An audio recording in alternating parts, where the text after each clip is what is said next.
Hi everyone, it's Claire from ScrappyNerdUK and I'm excited to bring you my first design team layout for Scrap the Boys. So July is my first one and the challenge this month is to create being inspired by the mood board, and also this is sponsored by Confessions of a Paper Addict, who have supplied all of the cut files for this month across the whole team.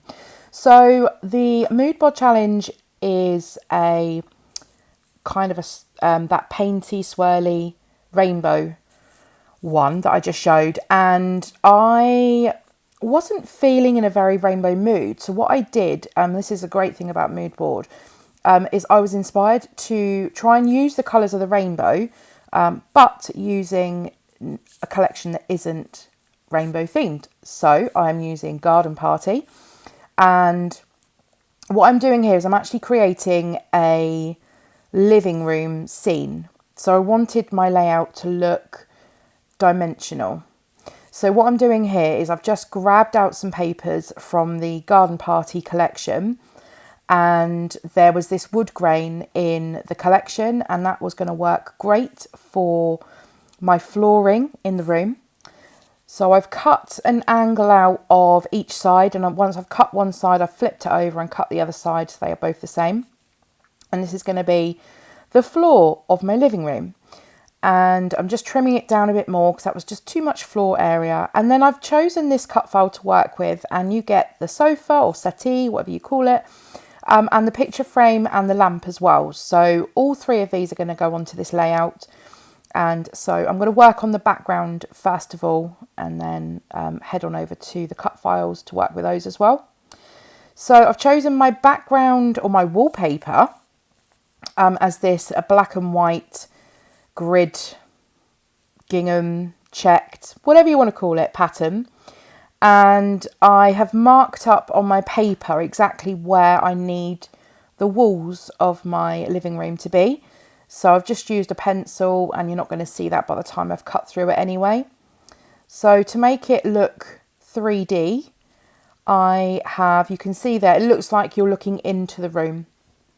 So I'm just going to trim down, a little bit from the back wall bit, and also from the floor, because I do want a little bit of a gap between each of these pattern papers, just so you can actually see that there's, otherwise it's not necessarily going to look like a room. So and also that background paper can be a little bit trippy on the eyes, so just adding that little bit of white space in between to help separate it really helps. So I'm just going to go ahead and get all of these bits of paper stuck down, and I'm just distressing the edges again just to give them a bit of separation between the papers, just using my scissors to do that, and then using my ATG, which I'm currently friends with, so we are on speaking terms currently. And then I'm just going to use I use my finger, my nail, just to lift the edges of the pattern paper the whole way round. And then just making sure I don't need to distress the edges along where it meets the edge of the white cardstock. There's no need to do that. And I'm just sticking that back down and getting it fairly lined up. When I look at it now, it looks a little bit wonky to the right, but I'm okay. It will probably depict, if I was to do wallpapering in my own house, then that's probably how the wallpaper would end up wonky. So anyway, moving on. So we've got the cut files here, and as I said, I chose this cut file to work with because I had the idea of making this living room scene. So I'm just going ahead and sticking down the sofa cut file on this floral paper. Now for me, I always think about living rooms back in the 80s and 90s with floral sofas, and so I had to go with that paper. And then what I'm doing here is actually what I did off camera, there's two little cushions on that on the sofa as well, and I didn't actually stick down the cut file originally for the sofa bits, and it would have been easier to back the cushions first and then do the rest of it, but I skipped forward on that bit so you didn't have to see me messing around with it, trying to get it all to work. So yeah, I've backed the sofa with the floral and then the cushions with that blue and white stripy paper, and I've used the same blue and white in the lamp as well. And then I've also used the same wood grain from the floor to back the photo frame as well. So this photograph here, I was just showing you that, it's actually of my granddad, taken in 1997. So I've got a few photos hanging around that I haven't scrapped, and this is one of them. And it's an older photo. It doesn't really have any story to it other than it was taken in my my great nan's house. And there's a thumb, you can see someone's put their thumb over the lens when the photo's been taken. So yeah, it's just been in my stash. I didn't want to get rid of it. I don't have a lot of photos of my granddad, especially not from back in the 90s. So it was great to actually get this scrapped and onto a layout. It's all well and good scrapping all the newer photos with better quality pictures, but it's quite nice to actually get this one on a page. So next I'm going to start embellishing. So I pulled out the sunshine from the sticker sheet, and also that You Are So Loved is going to make it on there as well. And then I'd also gone ahead and fussy cut some of those florals from that gorgeous paper, and then I'm going to have that surrounding the top left part of the frame where it is at the moment. Now I wanted the title a bit longer than just sunshine, so I added some little white alphas in, and they just didn't work for me. I wanted black, and I know that they don't come in black. I've got all the other colours of these little alphas, but I grabbed my black Sharpie and I just tested it out on just a random alpha from the same pack, just to see how the black looked, and it works absolutely fine. So I've just managed to change those white alphas to black, and then just coming in with a few embellishments. So I'm going to add a couple of bows onto the cushions, just to give it a little bit of added interest. And then I decided I wanted some more florals just down to the bottom right of that sofa.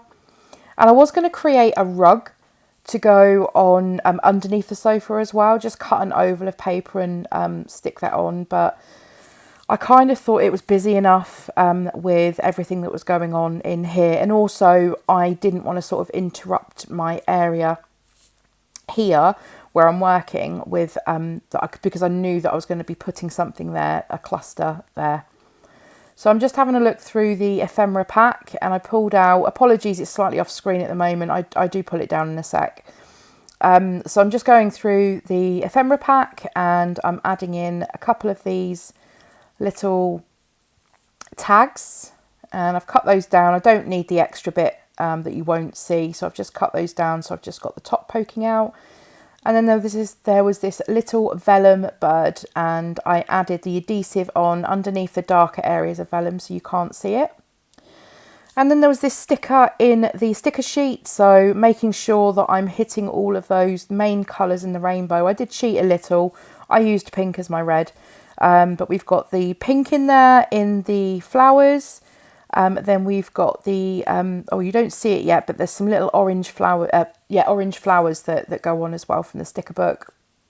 There are some yellow in the flowers as well. There are green in the leaves. There are some blue in the pattern paper for the cushions and the lampshade. There's green. Sorry, I've done green.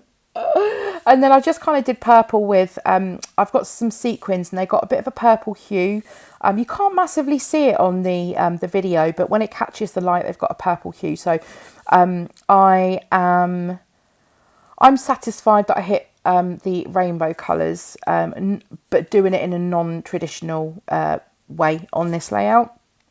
So it just shows that you can take a rainbow or rainbow colours as inspiration, and make it your own for the challenge anyway. So I encourage you to give it a go. So if you want to come over to Scrap the Boys to join in with the challenge for this month, then head on over to Facebook and get your layout uploaded into the relevant album for the month. We love seeing what you create, so do feel free to come over and join us with this challenge. So here are the sequins that I was talking about. So as they've got a bit of a purple hue, so you could see them just when they were on my desk. Then I wanted to add in something with a bit of texture, and thread or embroidery floss is always one of my go-tos to add on when it just needs that something extra. So I'm just adding some embroidery floss in black through those loops at the top and just trimming them down.